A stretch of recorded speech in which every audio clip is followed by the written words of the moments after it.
Welcome, everybody, to another episode of the Catholics Against Militarism podcast. This is a crazy time that we're living in. I think we can all agree with the pandemic, the coronavirus, the 3 months of lockdown, and then the George Floyd video being released, and now we have protesting, rioting, violence. I'm sure most of us can just kind of feel it, right? There's something very ugly going on in this country right now, and all of us have different theories as to why it's happening, why this violence is breaking out. But just this past week, there have been calls for the destruction of any kind of churches, symbols of Christianity, under, in my opinion, the guise of racism. There was a famous statue toppled of a Christian missionary, and it seems like it's only the beginning of things to come. I don't know about you guys, but I sometimes take refuge in literature. I'm a literature teacher, and I have been thinking a lot about this one scene in Sophocles.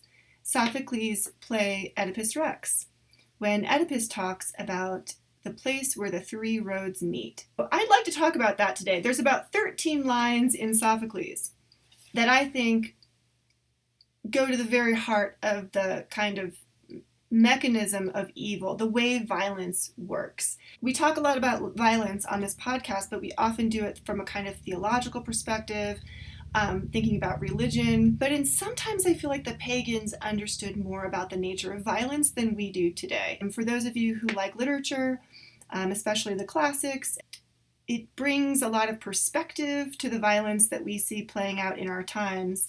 And it helps us to remember that evil always works the same way. Whether you're a pagan or a Christian, just because we're followers of Christ does not mean we cannot be outwitted by evil. And so I just think these 13 lines are something I've been thinking about a lot lately, and I'm going to share them with you and do a little bit of a meditation on this. So for those of you who don't know the story of Oedipus Rex, I have to give you a little bit of background here. There are two major cities involved: Thebes, where he's born, Corinth, where he grows up, and then the city of Thebes, where he comes back to. So he's born in Thebes to King Laius and Queen Jocasta. There is a terrible prophecy that says that he is going to grow up to one day marry his mother and kill his father. His parents, in an effort to try to avoid this fate, decide to commit infanticide, but they don't have the heart to do it themselves. So they take the baby and they give the baby to a shepherd, and they tell the shepherd to go leave the baby on the side of a mountain to die.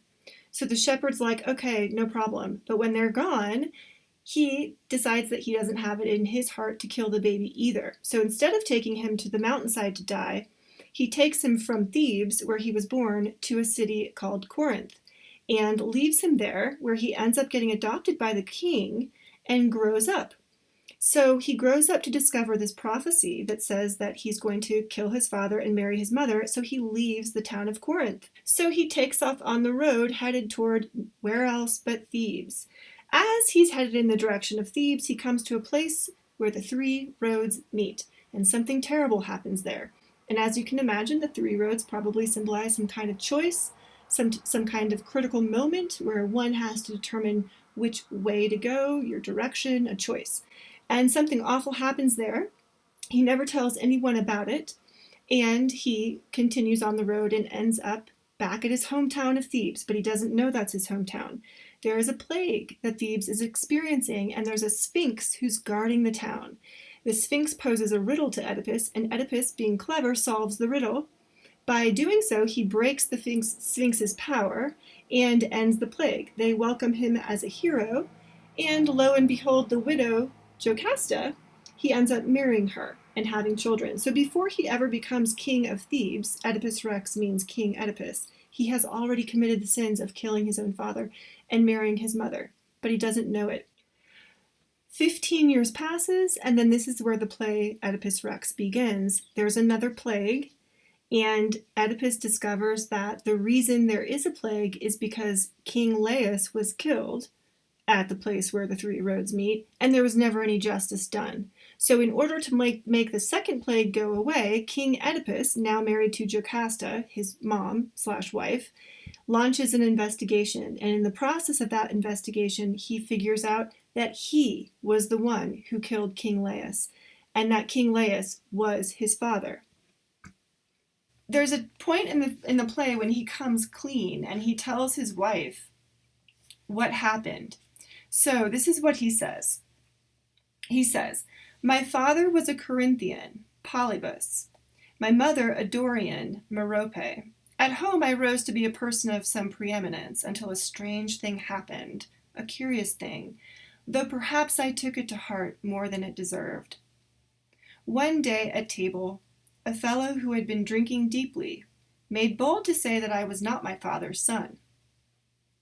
That hurt me, but for the time I suffered in silence as well as I could." He says, "The next day I asked my parents to tell me the truth. They were bitterly angry that anyone should dare to put such a story about, and I was relieved. Yet somehow the smart remained.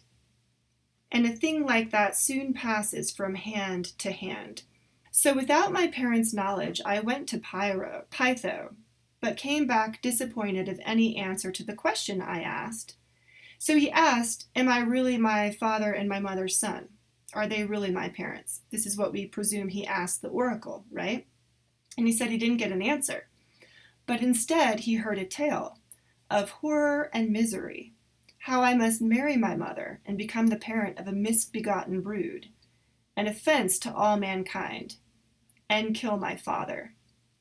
So at this I fled away, putting the stars between me and Corinth, never to see home again, that no such horror should ever come to pass." So he leaves. "My journey brought me into the neighborhood where your late king met his end. Listen, my wife, this is the truth." He says, "When I came to the place where 3 roads join, I met a herald, followed by a horse-drawn carriage, and a man seated therein, just as you have described." So he's trying to come clean about what happened at this place in the road where 3 roads meet. And he said there was a herald, followed by a horse-drawn carriage, and there was a man seated in the carriage. So the herald was walking a little bit ahead of the carriage, I don't know, announcing the coming of the king or announcing get out of the road or whatever. So this is the scene. And he says, "The leader roughly ordered me out of the way." Well, if you can imagine the scene, here's Oedipus walking down the road. He's just figured out this terrible, terrible news about what he's destined to do. And of course, the ancient Greeks believed in fate. And he's left his only home, his only family he's ever known, and he doesn't even know where he's going. So he's distraught. He's in a certain state. Maybe he's very distracted. Maybe he doesn't hear the carriage coming. Maybe the leader, who's in front of the carriage, notices that he's not getting out of the way. And, just like a child who's in the street and there's a car coming, as a parent, you might be kind of rough in ordering them out of the way, right? You might need to get their attention, so you raise your voice or whatever. On the other hand, maybe the leader was just on a power trip, right? Yelling at him, "Get out of the way, you fool." Maybe the leader was just on a power trip because he's working for the king. He's a big man, right? So he's going to yell at Oedipus. Either way, this is where it all begins, with the leader yelling at Oedipus. And Oedipus, you know how it feels when you're perhaps distracted, when you're driving, and you don't see the red light turn green? Someone honks at you, you get very startled, right? So there's an emotional response that you're going to have to that. He probably felt somewhat verbally attacked. So the leader orders him out of the way. Who's in the right there? Who's in the wrong? Right? Is the leader in the right? From his perspective, he's probably just looking out for the guy, making sure he doesn't get run over. Or maybe the leader's just a jerk. Maybe Oedipus should have been paying more attention. Maybe Oedipus is too prideful. So when he's ordered to get out of the way, it bristles him. I don't know. We don't know. But we can put ourselves in this situation and imagine there's no clear way of really seeing who's in the right and who's in the wrong. And human emotion, human pride is probably coming into play, right? So it says, the leader roughly ordered me out of the way, and his venerable master joined in with a surly command. So now the venerable master, the king who's in the carriage, joins in with a surly command, right? So when the leader does it, the king does it too. We talk a little bit about mimesis, the tendency for people to imitate one another. Maybe as the king, he wanted to one up and show that he was really in charge. But in any case, now Oedipus is just walking along the road, and he's in a very distressed state of mind, and he has now been yelled at twice. And probably in Oedipus's mind, he's thinking, I got yelled at for no reason. Who are these people, right? So we can see the way this is developing. It was the driver that thrust me aside. Okay, so if we're just stopping there, the herald yells, the king joins in with a yell, and now the driver is getting in on the action. But the driver takes it up a notch, and instead of just yelling at Oedipus, the driver decides to reach over and push him. Well, if we're thinking about the situation, by the time the driver is next to Oedipus, he wouldn't be pushing him out of the way to be safe, because Oedipus, the carriage has already pretty much passed him, and now Oedipus would be right by his side. So what is the point of the driver reaching over and thrusting him? It seems like that would be kind of a pointless, aggressive action. But we see once again this mimesis, the tendency of want people to repeat, to imitate one another. And I guess we could say, if I'm not reading too much into it, that this is kind of the beginning or showing that kind of mob violence. If it was just the driver alone, would he dare to push Oedipus for no reason? Maybe he's having a bad day and he just wants to take out some aggression on somebody. So he sees Oedipus and pushes him. Who knows why? But I think it's fair to say that the driver would not push Oedipus if the other two hadn't already yelled at him. This seems to me to be a classic example of jumping on the bandwagon. Other people are yelling at Oedipus, and now I'm going to push Oedipus. So then it says, and him I struck. So from Oedipus's point of view, he's already in a distressed state of mind, having a really bad day. He gets yelled at by this herald. The king yells at him, and then he gets pushed, right? So he strikes the driver, and he says, for I was angry. Well, wouldn't we all be kind of angry in that situation? We get yelled at for no reason, and then somebody pushes us for no reason. We would want to defend ourselves, right? Now, Jesus would say, turn the other cheek. Don't repay evil with evil. Don't resist evil with evil. But Oedipus is no follower of Christ. He's never heard of Christ. Like all of us, he's a human being, and he's mad, and someone pushed him, so he pushes him back, right? And him I struck, for I was angry. Now pause for a second. Whose side are you on? Are you on the driver's side? Did the driver start this little kerfuffle in the middle of this road?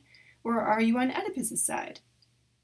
It's kind of hard to be on Oedipus's side because I don't think striking the driver was out of self-defense, was it? It was out of anger. He tells us that.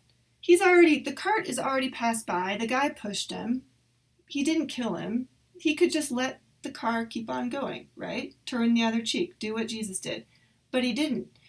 And I think that's probably because he had some pride and he felt like his dignity was being insulted. The driver hits him. He hits the driver back to even the score, right? To show you can't push me around. I'm not just going to turn the other cheek. I'm going to make sure that I stand up for myself, right? So he does that. The old man saw it, leaning from the carriage, waited until I passed, then seizing for the weapon, the driver's two-pronged goad, struck me on the head. So why did the king do that? Well, the king probably wanted to get Oedipus back for pushing his driver, right? But why did he wait until the carriage was passed before striking Oedipus? Well, do you remember how when you were kids and you played gotcha last with your siblings or your friends, you'd hit them and then you'd run away, and then you'd run up the stairs and lock your door so they couldn't get you back? Because, again, kind of going off of Rene Girard here, you guys know about him, retaliatory violence, right? You strike someone, they're going to strike you back. It's just the way it works. So when you used to hit somebody as a little kid, you had to run away, right? I remember there was a staircase in our house, and if I was mad at somebody, I would wait till they were going up the staircase, and then I would reach through the bars and hit my brother and then run away. right? Because I knew he had to run all the way down the stairs and come around to find me, and they weren't going to get me, right? So we played these kids as children, and violence works the same way when we're adults, right? The king knows that he's going to want to reduce the chances of retaliatory violence by Oedipus by waiting until he's kind of already past him and then reach over with the weapon, which puts more distance between him and Oedipus, and strikes him. But notice that the king escalated what's going on here. He escalated the violence. It started with words, telling Oedipus to get out of the way. Then the driver escalated it with a shove, but probably just a shove of the hand. And then Oedipus probably hit the driver. And now the king is escalating it yet again. He gets a weapon and strikes him with a weapon, which is going to hurt a lot more than somebody just shoving you or slapping you. I mean, if you have a metal two-pronged goad thing, that's going to hurt.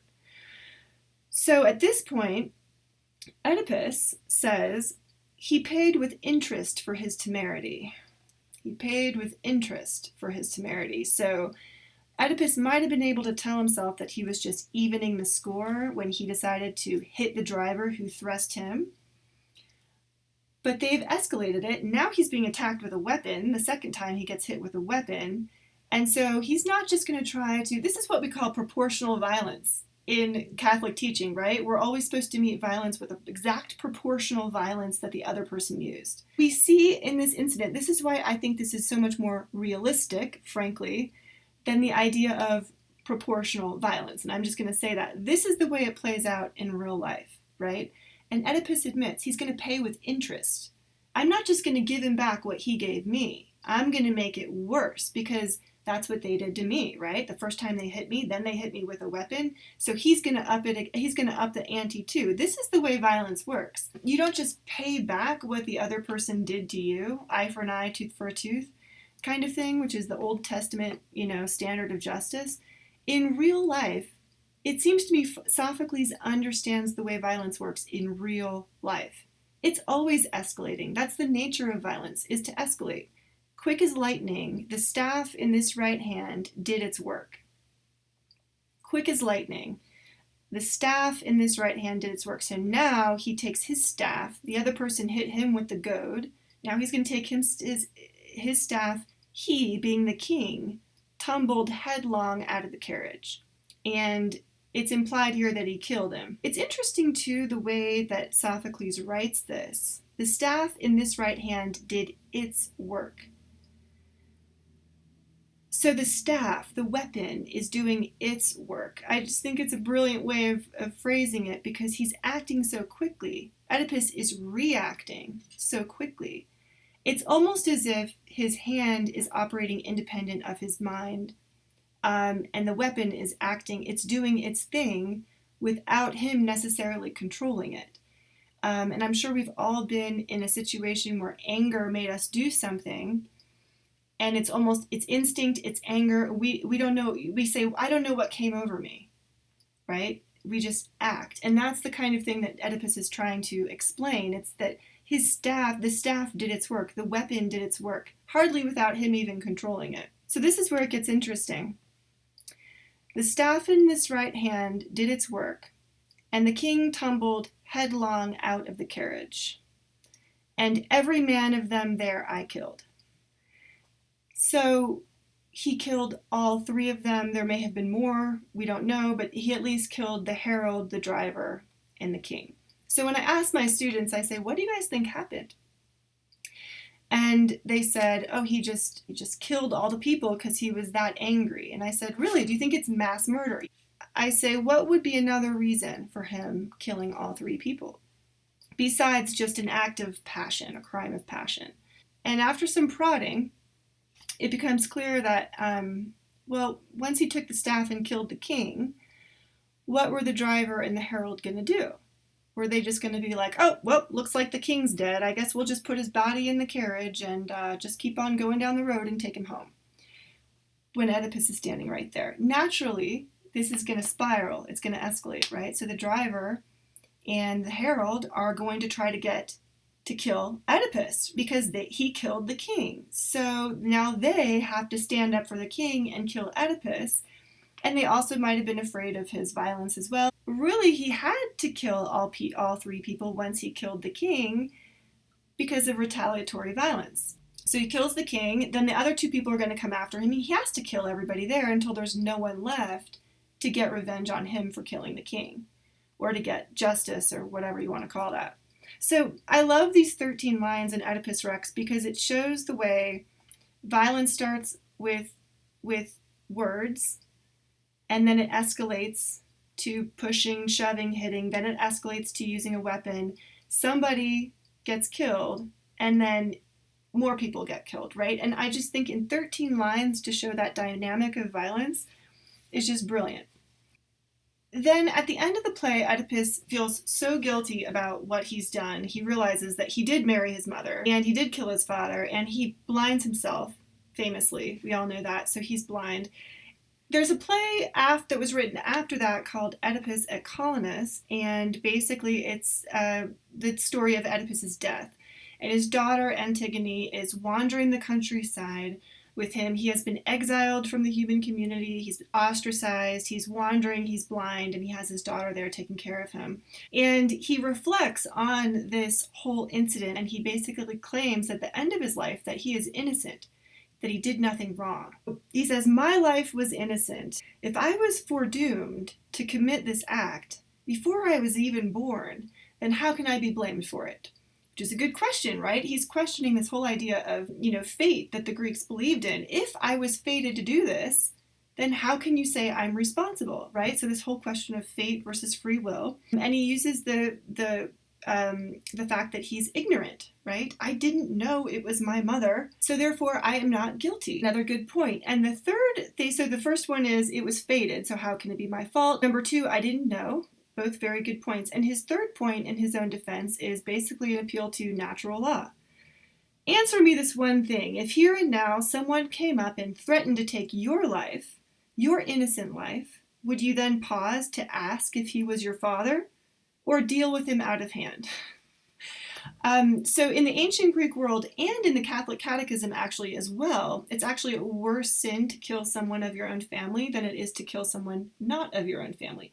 So it was bad enough to kill someone, but if you were killing somebody of your own family, that was like shedding kindred blood. It was like one of the capital sins. And so he said, didn't know this man from Adam. I didn't know he was my father. I thought my father was back in Corinth. So he says, if someone came up and threatened to take your life, would you randomly stop and ask if you were by chance related to this person, or if this person was your father before you defended yourself? He says that's ridiculous, and he's making a good point, right? I'm sure as you love life, you'd pay the assailant in his own coin, not look for legal warrant. What he's saying is, if someone attacks your life, you have the right to defend yourself. You're not going to go wait for some kind of rubber stamp on a piece of paper that will allow you to defend your life. You're in the moment, and if someone is taking your life, you can pay him in his own coin, which means you can take his life in return. That's called self-defense, right? He says, such by the gods' contrivance was my case. My father himself, if he could live again, would not deny it. But you, who know no law, no scruple in speaking of things unspeakable, shout your vile taunts at me in these men's presence. Even if my dad was alive, he would tell you this was self-defense. Well, thinking back to the passage that we just read, did he kill the king in self-defense? It's really interesting when you compare this appeal to natural law and self-defense that he is using at the end of his life when he looks back on the violence that he committed.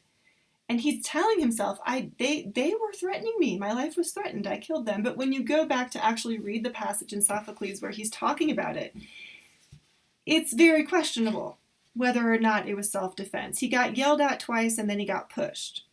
Now, in his mind, he's probably thinking, well, it's not my fault because I pushed the guy back because he pushed me first. He started it. And when the guy hit me with a weapon, I just hit him with a weapon, right? I was eye for an eye, tooth for a tooth. I was defending myself. I was using proportional violence to get back at them for what they did to me. But in all reality, let's face it, if he had used Jesus' advice and turned the other cheek when the guys yelled at him and pushed him, this whole incident would not have escalated to the point where 3 men died. All right, I've been working on this podcast for 3 days. I keep putting the same outfit back on to try to make it look like it's all being shot in one setting. But the truth is, this is a huge problem and I don't know how to deal with it. So I'm just going to have to break it down into smaller pieces. I had a lot more content lined up for this podcast, but this is going to have to do it for today. So what am I trying to say? Am I trying to say that people don't have a right to self-defense? No, that's not the purpose of this video. So I've broken it down to a few key points, and this is going to be part 1, and I'm going to try to put together my thoughts in part 2. To apply what we read in this ancient literature to what we're seeing happening today, because I think there's no end to the ways that we could apply what we read here to what we're seeing happening today. But number 1, if there's one point to this video, it's that violence tends to escalate, and I would add that we as Catholics fail to appreciate that. We are completely unrealistic when we think and we talk about violence. We don't understand it. Sophocles understood it much better than we do. Number 2, it's, where's my number? Oh yes, we do have a right to self-defense. Congratulations, you know as much as a pagan knew in 450 BC. This is not something that Jesus came to tell us, that we have a right to self-defense. Jesus did not need to become flesh and become man and walk this earth and live among us in order to tell us that we have a right to self-defense. And I think that we as Catholics need to think a little bit more about that and think about it on a deeper level. I've noticed that we tend to look at this, the gospel, or the whole New Testament, right? There's a lot of stuff in here, right? And look at this.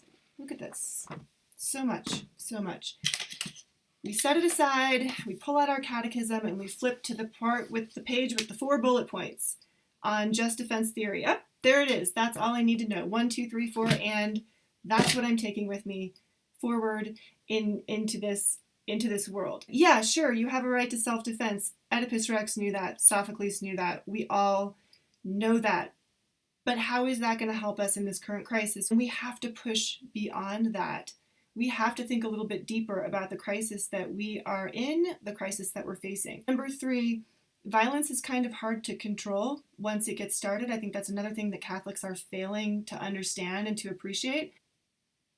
Number 4, reason is corrupted, right? Our human faculties of reason are corrupted. So it's very easy for us to justify our actions by saying it was self-defense. Guess what? Everyone in every war thinks they're fighting in self-defense, right?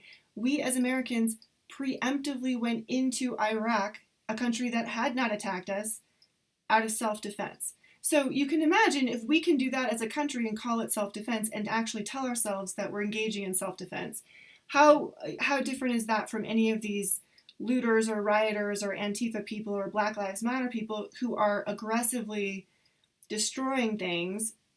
I'm sure if you talk to them in their minds, I know this is going to be unpopular to say, but they probably think it's a form of self-defense.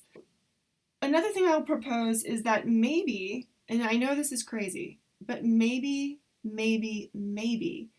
Jesus understood all of this. Maybe he understands it.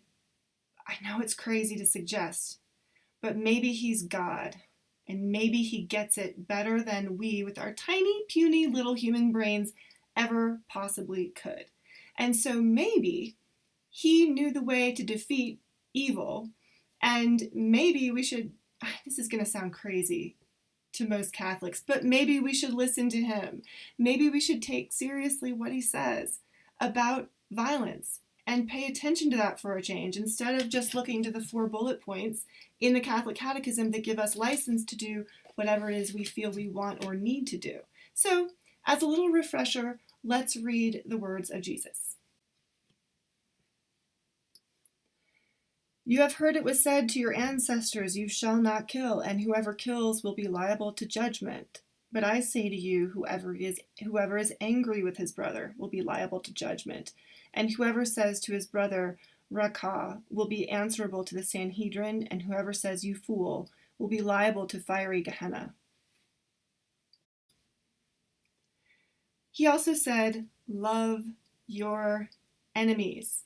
And an enemy is anything that anyone or anything that threatens you. So I'm going to talk more about that in part 2 of this podcast. But I'll just leave you with those words of Jesus and a couple of stories from my own life recently. It'll be quick. It just seems to me like everybody is so on edge right now. And I think that we need to think about this situation with Oedipus and how would the herald have known what state of mind Oedipus was in, that he was distraught, that he was suffering, that he was hurt, that he was scared, that he was confused? The herald would not have known that, right? The herald was thinking, I'm just doing my job. But I think that we all need to be walking through this world as followers of Christ at this point in time, a little more aware of the psychological distress that people are under from having 3 months worth of fear porn shoved in their face by the mainstream media. People are afraid. They see chaos all around them. They're not having the kind of social contact that they used to have with people that would help to mitigate the distresses and the stressors of life. In my opinion, this is all being done on purpose to tear apart the social fabric of our society, but we have to be respectful of that. We have to think about that. We cannot be treating people as if they are mentally strong and together right now. We have to be really sensitive to these things. My other example I was going to talk about was a friend of mine. I've known him for a couple of years now. He's an elderly gentleman, and I often see him at the coffee shop that I go to. And we usually talk every time. We sit down, we talk. We're such good friends. He actually came to Christmas with my family this year. And he sends me Easter cards, and we're just good friends. And we were having a conversation just this week in the coffee shop, and I've always known that he was probably of a different political opinion than I was. He was talking to me as if I was on his political side. And, I didn't want to lie to him. I didn't want to talk politics particularly with him. We never have before. Normally I just kind of smile and nod, but I felt, I need to be honest with him. And I said, I didn't vote for the person that you voted for. I voted for the other person. And just like that, I saw a side of him I've never seen before, and I would have never guessed was there. Like a switch, he was furious. He was emotional. He was infuriated by me telling him this information, and he kind of told me off in front of the whole coffee shop, and shook his finger at me and said, "How dare you? You're supposed to be a Christian. How dare you? How could you?" I mean, he was scolding me. He was angry and shaking his finger at me and trembling as he was walking down the stairs. He gathered up his things and said, "I can't be around you anymore, and I can't talk to you anymore." So this is what's happening in our society. Everybody's on a hair trigger. There's so much hate. There's so much division. And he's a Catholic too. We go to the same church.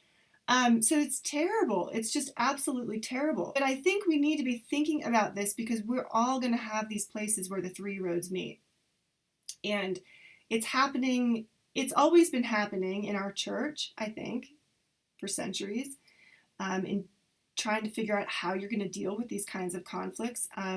And what our relationship is to violence. But we're all individually going to deal with this. Even if, might be standing with our rifle outside our church and we have to confront an Antifa person or something. But it's also going to happen for each of us all the time in a personal way in our everyday life. And I'm not saying I've always been the best at dealing with it. I've done my share of provocative, angry Facebook posts and getting in confrontations with words over people on Facebook and having a couple of falling outs and people saying, "I'm blocking you, I'm unfollowing you." And it's happening everywhere. There's conflict, there's strife, there's emotion.